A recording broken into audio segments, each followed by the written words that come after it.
Hello बच्चों, let's read the question. The question is when the current I is flowing through a conductor, the drift velocity is v. And when 2I current flows through the same metal को हमने change नहीं किया है, but having the double area of cross section, then the drift velocity will be. तो drift velocity कितनी हो जाएगी हमको बताना है.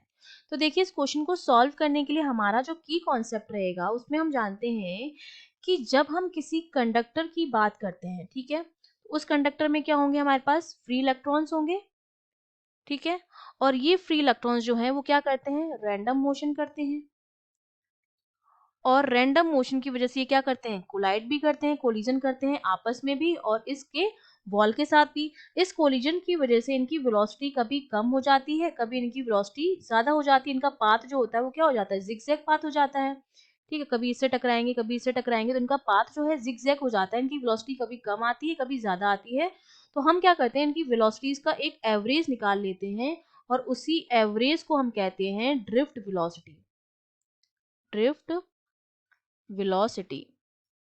और इनकी वजह से जो करंट फ्लो होती है, ये रैंडम मोशन कर रहे हैं, कोलाइड कर रहे हैं, ठीक है, तो इसकी वजह से इसमें एक करंट फ्लो होगी, ठीक है, और उस करंट की जो वैल्यू आती है I इक्वल्स टू, वो हमारे पास आती है इना VD के बराबर, जहां पर ये आपका चार्ज हो जाता है, ये आपके पास क्या हो जाता है, number of electrons per unit length हो जाती है, ये क्रॉस सेक्शन एरिया हो जाता है और ये आपकी ड्रिफ्ट वेलोसिटी है.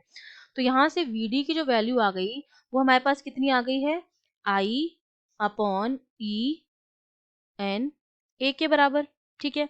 अब हमें एक तो वेलोसिटी गिवन है, जब करंट आई फ्लो हो रही है तब हमें पता है कि VD1 वो आई करंट उस टाइम फ्लो हो रही थी, और ये ये मेटल सेम है तो बाकी चीजें सेम रहेंगी, और क्रॉस सेक्शन एरिया हमने मान लिया स्टार्टिंग में ए था. अब हमने क्या किया, जब VD2 निकाला तो हमने क्या कर दिया है कि करंट को क्या कर दिया है, ट्वाइस कर दिया, तो 2I कर दिया हमने अपॉन EN, और एरिया जो है हमने वो भी क्या कर दिया, ट्वाइस कर दिया इनटू 2A. तो ये मेरा 2 से 2 तो आपका कैंसिल आउट हो गया, ये मेरे पास क्या बचा, I अपॉन EN, सॉरी 2 से 2 कैंसिल हो गया, ठीक है, I इसके बराबर बचा, और I अपॉन EN जो था वो मेरा VD1 था. इसका मतलब ड्रिफ्ट वेलोसिटी में किसी तरह का कोई चेंज नहीं हुआ, drift velocity will be remain same, ठीक है, वो सेम रहेगी, और जो VD2 आएगा वो VD1 के बराबर आएगा, दोनों जो आएंगी वो क्या आएंगी, इक्वल आएंगी, ठीक है. I hope you understood well, all the best.